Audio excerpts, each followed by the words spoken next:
హైదరాబాద్ లో ఎమ్మెల్సీ కవిత మాట్లాడుతున్నారు. లైవ్ ద్వారా చూద్దాం. అనేకమైనటువంటి ప్రయత్నాలు చేసినాం, కానీ ఈ సంవత్సర కాలంగా అసలు దాన్ని ఊసేలేదు.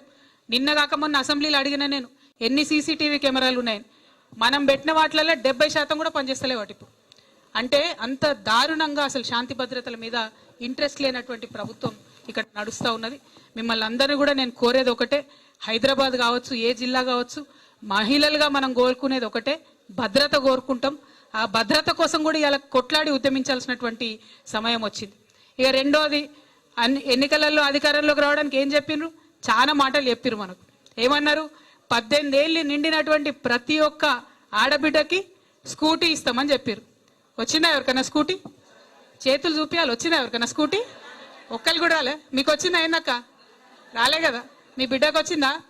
మన ఇంట్లో ఎవరికైనా వచ్చిందా? ఇవాళ ఆ స్కూటీ గురించి మనం అడగాలి.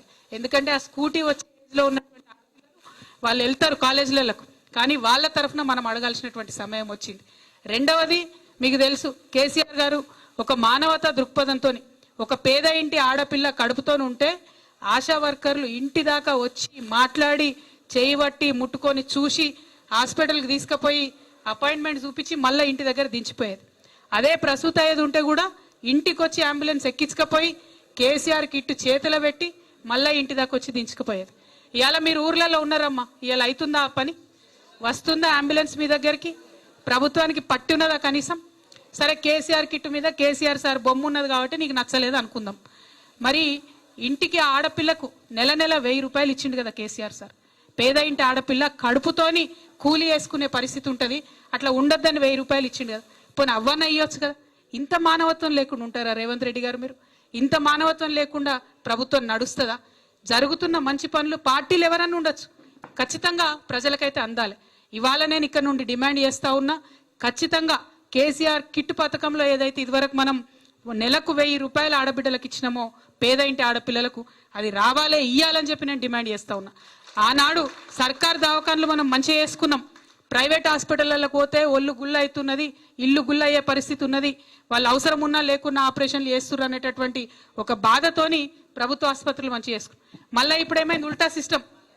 ప్రభుత్వ ఆసుపత్రికి పోవాలంటే భయపడే పరిస్థితి వచ్చింది. దయచేసి ప్రభుత్వ ఆసుపత్రుల మీద శ్రద్ధ పెట్టాలని కూడా ముఖ్యమంత్రి గారిని మేము డిమాండ్ చేస్తూ ఉన్నాం. ఇవాళ ఇక్కడ ఇంకో మాట మనం ఆలోచన చేయాలి.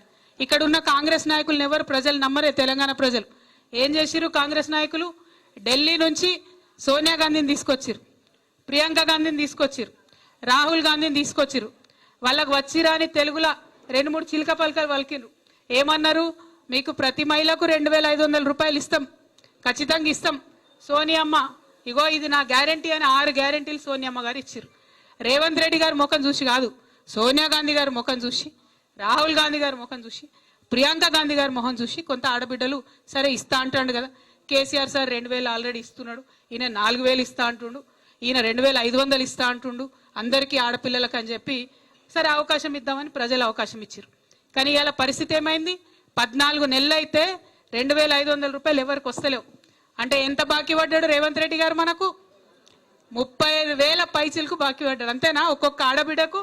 ఇవాళ డిమాండ్ చేస్తా ఉన్నాం, మా ఆడబిడ్డలందరికీ కూడా 35,000 రూపాయలు మీరు అకౌంట్లో వేయండి, నెలకు 2500 రూపాయలు ఇవ్వండి అని నేను డిమాండ్ చేస్తా ఉన్నాం.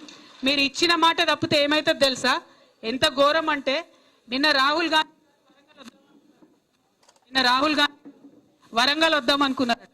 కానీ అదే వరంగల్లో వీళ్ళు రైతులకు మాట ఇచ్చిరు, మేము రుణమాఫీ చేస్తాం, మేము రైతు భరోసా ఇస్తాం, మీకు ఎరువుల టైంకి ఇస్తామని అన్నారు. ఇయ్యలే. కాబట్టి రాహుల్ గాంధీ గారు నిన్న వరంగల్ వచ్చే ధైర్యం లేకుండా పారిపోయాడు పాపం. ఆయన తెలంగాణ బిడ్డలతో పెట్టుకుంటే ఎట్లుంటుంది మరి? అది అసలే వరంగల్ గడ్డ. అక్కడ మంచి మంచి వాళ్ళనే మనం రానియలే, వాళ్ళ పప్పులు ఉడకనియలే. రాహుల్ గాంధీ గారు ఇవాళ హైదరాబాద్ వరంగల్ వద్దాం, తెలంగాణ వద్దాం అంటే ఇచ్చిన మాట ఇవ్వకుండా ఎక్కడన్నా తిరిగితే ఊకో. నువ్వు మంచి అవకాశం ఇచ్చినటువంటి మాట తప్పితే అస్సలే ఊరుకోరు. నిన్న వరంగల్లో జరిగింది. ఇవాళ నేను చెప్తున్నా, మా ఆడబిడ్డలకు ఇచ్చినటువంటి మాటలు కనుక మీరు పూర్తి అయిపోతే రేపు తెలంగాణలో ఎక్కడికి కూడా రాలేని పరిస్థితి వస్తుంది ఈ గవర్నమెంట్కు. ఆ విషయం ఆలోచన చేసుకోవాలి. మనకు 200 యూనిట్ల కరెంట్ ఇస్తామన్నారు, అది ఇవ్వమంటున్నాం. మీరు నెలకు ఒక సిలిండర్ 500కి ఇస్తామంటున్నారు, అది ఇవ్వమంటున్నాం. రేషన్ కార్డులు ఇస్తామన్నారు, అది ఇవ్వమంటున్నాం. మేమేం కొత్త మీరు చెప్పింది చెప్పినట్టుగా చెయ్యమని మాత్రమే అడుగుతా ఉన్నాం. ఇవాళ మనము